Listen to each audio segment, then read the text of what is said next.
one. Always number one. Always number one. DCGB 729 kHz. Enod sa Bareta. Enod sa Gabos. Ang DZGB, aktibong miyembro kan kapisanan ng mga broadcasters ng Pilipinas o KBP, ang Philippine Standard Time, alas 5:04 nin hapon.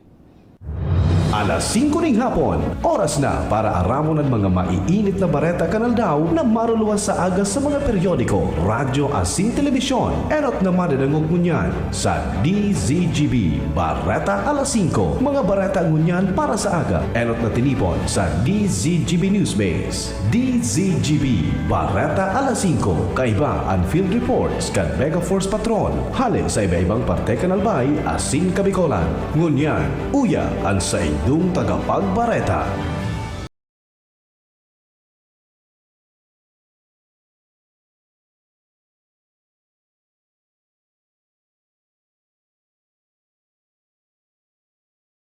Maray na hapon sa mga paraan tabay sa pangaran kan Newsbase asin kan Megaforce Patrol. Ako po si Nicole Ann Gloriani, ang sa inyong tagapagbareta sa pangwebes na edisyon kan Bareta alas 5. Enot sa detalyes kan mga bareta sa lado nasyonal, nasa 3,000 na marinong Pilipino ang mantenido pang nasa State of Hormuz sigun sa Department of Migrant Workers o DMW. Halaga de stranded, sinabi naman ni DMW Secretary Hans Kakdak na ligtas ang mga Pinoy asin padagos na nagtatrabaho. May supisyente man sindang supply asin 24/7 na nagmomonitor sa pagikan sa indang mga licensed manning agency asin ship owner. Pigli ng wani Kakdak na daig kinidnap ang mga seafarer asin padagos ang sa indang trabaho pati na ang pagresibi kan sa indang sweldo asin benepisyo. Mientras una sa 3,718 marinong Pinoy ang ligtas na nakaluwas sa State of Hormuz sigun pa sa DMW.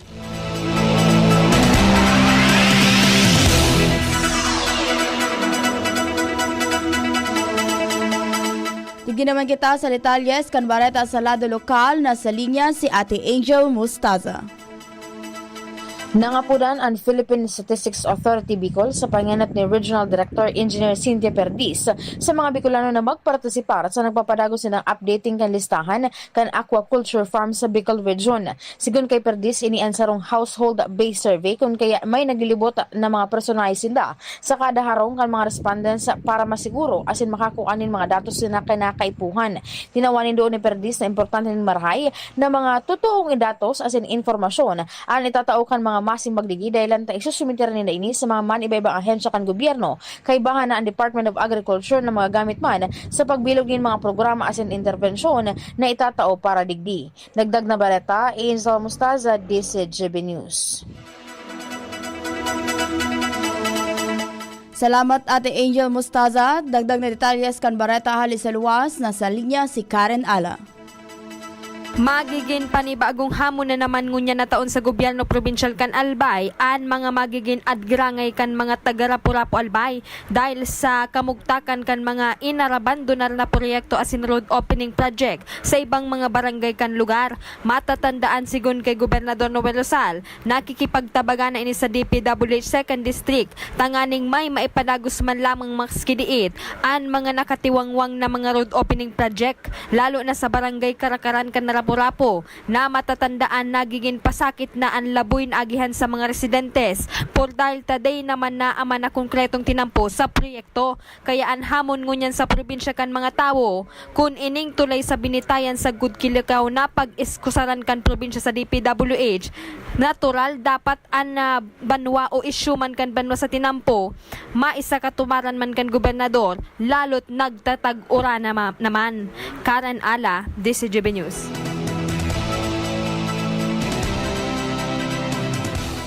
Salamat Karen Ala. Balik kita sa detalyes kan bareta sa lado nasyonal. Naglalaom si House Lead Prosecutor asin Batangas Representative Jervy Luistro na matatapos ang impeachment trial ni Vice President Sara Duterte bago ang Pasko.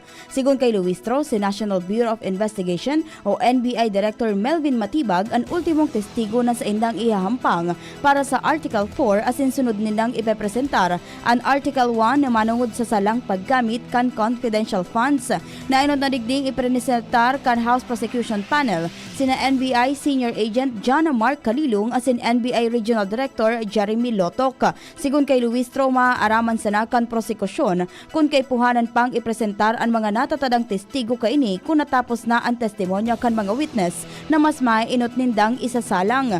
Nakalista naman ang mga witness na maawat nindang ipapod asin nakadepende ang paghampang kaini sa korte sa dalagan kan pagdangog.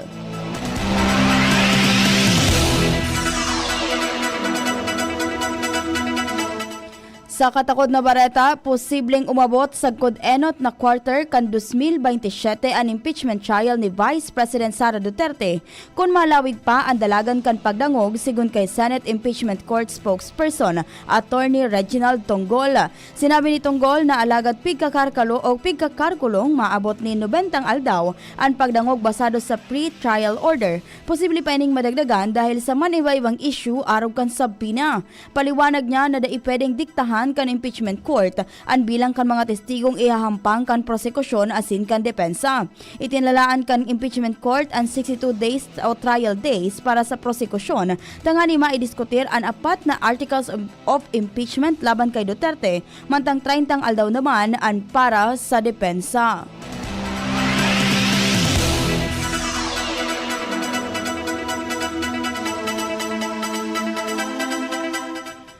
Pigko-konsiderar ni Private Prosecutor Attorney Lorna Capunan na senyalis nin desperasyon kan Balyong Campo ang paglala pa controlling sa tahaw kan impeachment trial laban kay Vice President Sara Duterte. Ginibo ni Capunan ang pahayag sa pagsasabing kapansin-pansin na nagdadakol ang mga troll kung saan piga-atake ang mga public as in private prosecutor as in pigbabari ang katotohanan mantang nag-uusad ang pagdangog kay Duterte. Dahilan kay ni pinag-iingat ni Capunan ang publiko dahil sa panahon kan teknolohiya, ang sarong persona na sinugo na rautan ang prosekusyon asin ikondisyon ang isip kan publiko ang kapareho nin 5,000 na trolls.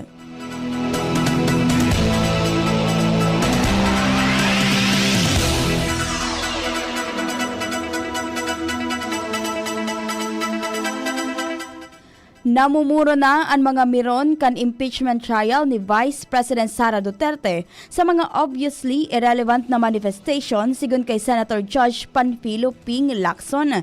Ipinaghiras ni Lacson ang sarong balyuhaning karaw o kaibahan na ang mga Senator Judge kung saan sa iyang pinag-unambitan na malamang ikakaugma ka nasa gallery ang motion na ipagpaoktaba ang pagdangog kada nagkakaigwan in araw kaining manifestation.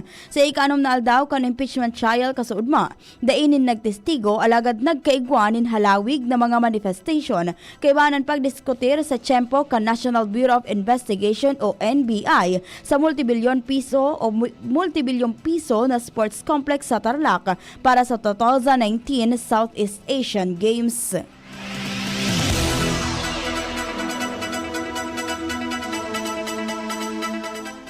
Kinondenan ni Senator Robin Padilla ang sarong post sa social media na nagahapot kung may makusog nin buot na badilon siya. Sa sarong Facebook post, ipighiras ni Padilla ang screenshot kan sarong post sa Threads na nagsasabing wala bang maglalakas ng loob na barilin bigla si Robin Padilla. Sinabi kan senador na dapat na paghagadon ka nagpost na mainutan siya dahil preparado siyang ipagpalit ang sa iyang maugmang pamilya para sa matrangkilong kinabukasan kan mga jóvenes.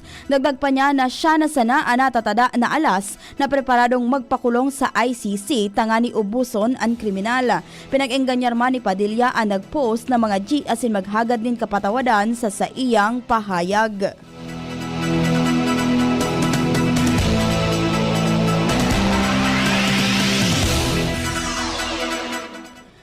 Bako panggigipit ang plano ka National Bureau of Investigation o NBI na imbestigaran ang anomalya sa ginibong 2019 Southeast Asian Games sa New Clark City, Pampanga na pinamayuhan ni Senator Alan Peter Cayetano.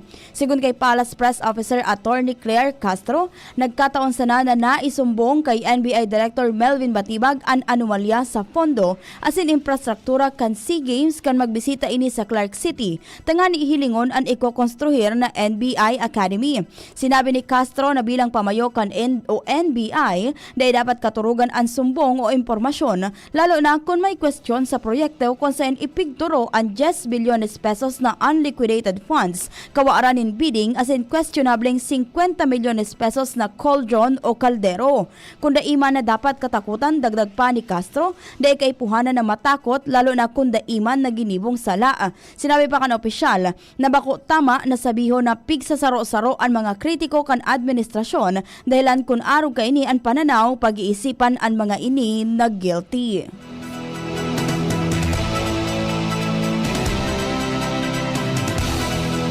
Mabeltan detalyes kan Bareta makalihis ang nagkapirang pagirumdom. Tagulan na. Uso na naman ang ubo. Mabuti ng handa. May Plemex Forte ako. Ang Plemex Forte ay natural na lagundi. Tumutulong palabasin ang plema para tumigil ang pagbubo. Ginhawa sa paghinga. Sakto talaga. Plemex Forte. Syrup o capsule. Basta lagundi. Plemex. Vitex Negundo L. Lagundi leaf is the generic name of Plemex Forte. If symptoms persist, consult your doctor.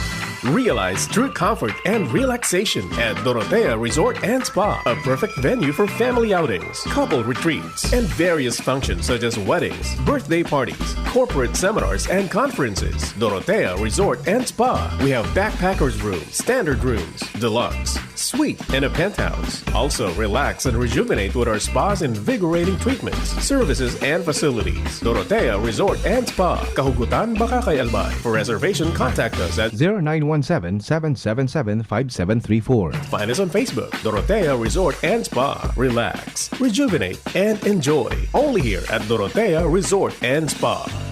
Tuhod, siko, baywa, pag laging pasan ang sakit sa kasukasuan, sign na yan ng arthritis o joint deterioration. Karaniwan kapag nagkakaedad na, kailangan ng tibay at ginhawang makakapitan. Kaya ng artrisin yan. May undenatured type 2 collagen at methylsulfonyl methane na maaaring makatulong protektahan ang kalusugan ng kasukasuan. Make the right move. Uminom ng artrisin araw-araw.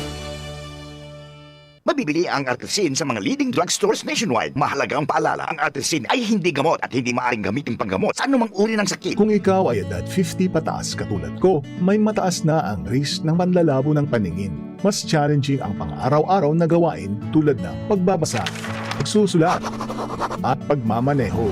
Ang Optin ay may lutin na maaaring makatulong sa kalusugan ng mata, nilalabanan ang epekto ng glaucoma, macular degeneration at katarata. Kitang-kita ang kalusugan. Mabibili ang Optin sa mga pangunahing butika nationwide. Mahalaga ang paalala, ang Optin ay hindi gamot at hindi dapat gamitin panggamot sa anumang uri ng sakit. Jericho Rosales po! Ibang level na tayo! For liver health, Silimarin plus multivitamins Liverade Pro. I take it every day with proper diet and exercise. Ang Liverade Pro ay maaaring makatulong sa proteksyon ng atay at support and aid sa treatment ng chronic inflammatory conditions tulad ng fatty liver.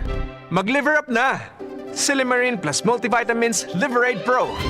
Silimarin plus multivitamins is the generic name of Liverade Pro. If symptoms persist, consult your doctor. Proteksyon at tulong sa atay, Liverade Pro. May Silimarin, may multivitamins pa. Liver up na tayo with Liverade Pro. Kuya nyo ba nin hashtag HopeCore? Kung iyo, ilingon nindo sa online so hashtag isimaging best ni istorya nin dati mga MacDo crew members. Nakakainganyo. Igwa mga nagpun sa MacDo bilang crew members, ngunyan, nakamtanan ninda so sa inda mga dream jobs. Igwa mga naging nurse, teacher, journalist at pro volleyball player pa. Kadakol sa inda nagpuon sa crew member at nagtalubo bilang manager na mamayukan sa iyang saliring grupo. Sa kuyang orgulyo para sa inda. Sa mga istorya ninda, isimaging best mi talaga sa MacDo. Perfecto ang sinang setup para sa working students, ninulis sa urog ninda, flexible schedule. Sinda mag-a-adjust depende sa katungdanan mo sa eskwelahan. Igwang pagtutulungan din, kaya masasarigan mo ang pagtatrabangan nin lambang co-crew members mo. Igwa sinang world-class training na matabang sa imong pag-usuwag. Talagang easy maging best me. Kaya, kung ika naghurup-hurup sa pag-apply, dibuhon mo na. Visit MacDo PH Careers Facebook page or visit the nearest MacDo store near you to apply. Ring, ring, go away! Ubo ng bata? Para dyan, may Plemex for Kids. Ang Plemex for Kids ay natural na lagundi. Tumutulong palabasin ang plema para tigil ang ubo, ramdam ang ginhawa. in banana and orange flavors. Be wise, Mommy! Cough, cough, wet away! Yay! Pambatang Lagundi, Plemex! Vitex Negundo L. Lagundi Leaf is the generic name of Plemex for kids. If symptoms persist, consult your doctor. Ready to experience exciting rewards and luxury gaming. With New Star Online, get a chance to win through multiple daily leaderboards. From bingo big wins and daily bets to daily claim and welcome rewards. Plus a variety of rewarding promotions available every day. Download the New Star Online app now and elevate your gaming experience with more daily rewards. For EGLD reference number MKTG-2026-0940, 0940, 0943, 0946, 0947, 0949, and MKTG 2026-1210. Gambling is for persons 21 years old and above only. Gambling can be addictive. Know when to stop. Email responsiblegaming@pagcor.ph. Discover the beauty of playing brightly with New Star Online. Luxury entertainment now in your hands. Gambling is for 21 years old and above only. Gambling can be addictive. Know when to stop. Email at responsiblegaming@pagcor.ph.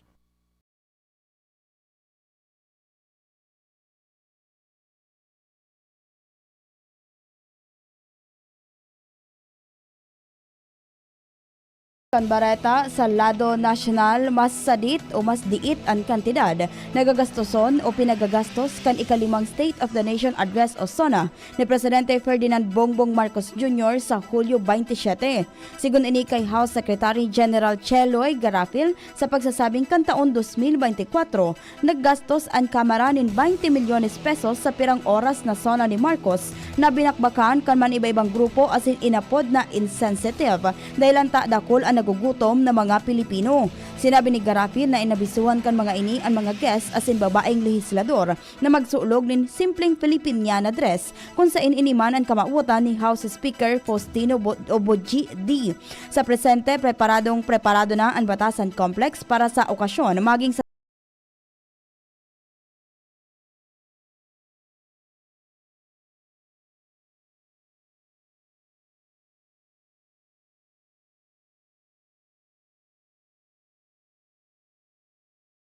Pinagpreparar na ni Presidente Ferdinand Marcos Jr. ang sa iyang magiging talumpati sa ikalimang State of the Nation Address o SONA sa ultimong Lunes kan bulan nin Hulyo. Sigun kay Palace Press Officer Attorney Claire Castro, pagkatapos na kan Presidente ang sa iyang pagsurat kan sa iyang ihihiras sa SONA.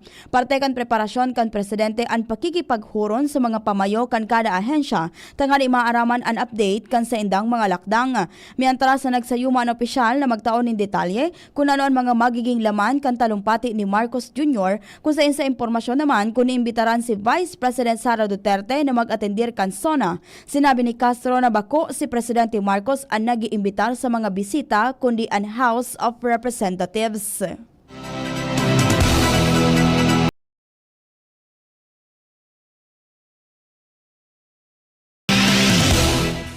Ipinaluwas kan Department of Budget and Management o DBM ang panibagong fondo kantidad nin 12 bilyones pesos para sa ayuda sa manibaybang sektor na naapektaran kan krisis sa Medyo Oriente.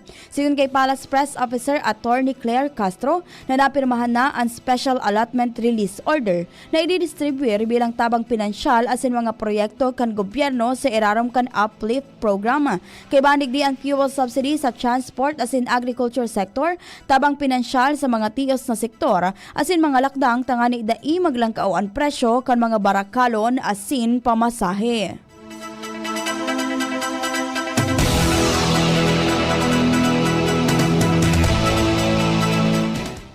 Dai dapat gamiton ang pagpapautob kan leyes bilang paagi tangani ipasupog ang siisay na mabalgar sigun kay Attorney Joaquin Alva. Ipinahayag ini kan abogado matapos mag-viral ang video kan sarong maestro na sinita ni Special Operations Group Strike Force Head Gabriel Go kan Metropolitan Manila Development Authority sa clearing operations dahil sa daipagsulog din helmet. Ipigduon ni Alva na alagad kay puhana na mapanimbag ang siisay man na mabalgar sa layas dahil ini dapat gibuhon sa paagi na nagdadara din pampublikong kasusupgan.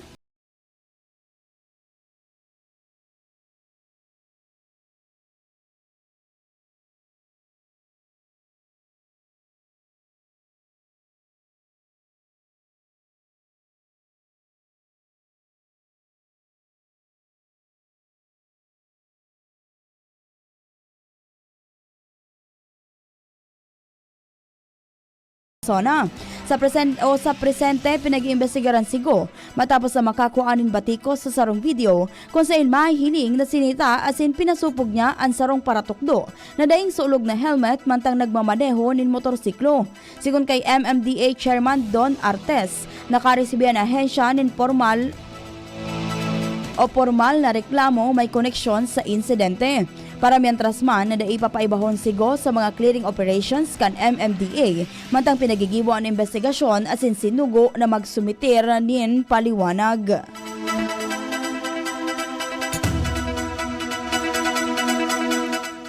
Binatikos ni Senadora Amy Marcos ang Malacanang dahil sa pagdistansya sa lakdang kan Estados Unidos na baklason na ang International Criminal Court o ICC.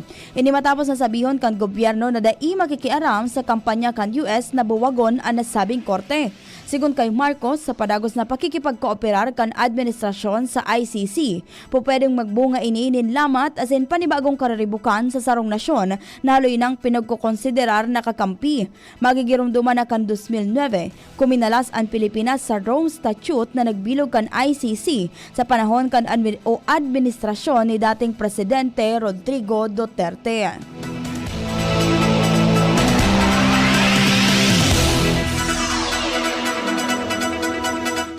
Sa ultimong detalyes, kan bareta sa Lado Nacional, kinondinar ni Senator Erwin Tulfo ang arbitraryo o daing katwiran na pangungumpiskar sa mga kariton asin paninda kan mga street vendor kasabayan sa iyang pangapudan para sa mas maray na pagtrato sa sainda.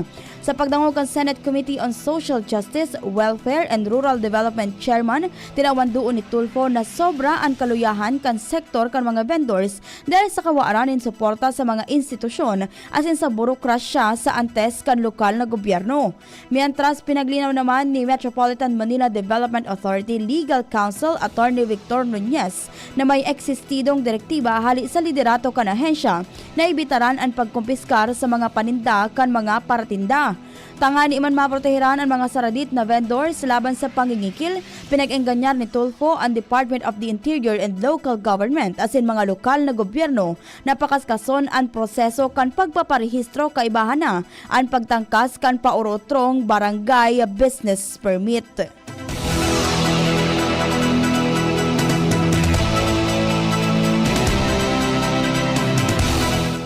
Iyan po ang kabilugan kan mga detalyes kan mga bareta na tiniripon para sa Bareta alas 5. Sa pangaran ka nagsurat kan bareta sa panganit ni News Director Mardela. Sa Master Control kay bahanta si Chief Ramir Tanay, sa IT si Kuya Jerome Nico Martinez. Asin sa Mega Force Patrol, ako po si Nicole Ann Gloriani Enseno naging tagapagbareta. Salamat po sa pag-antabay.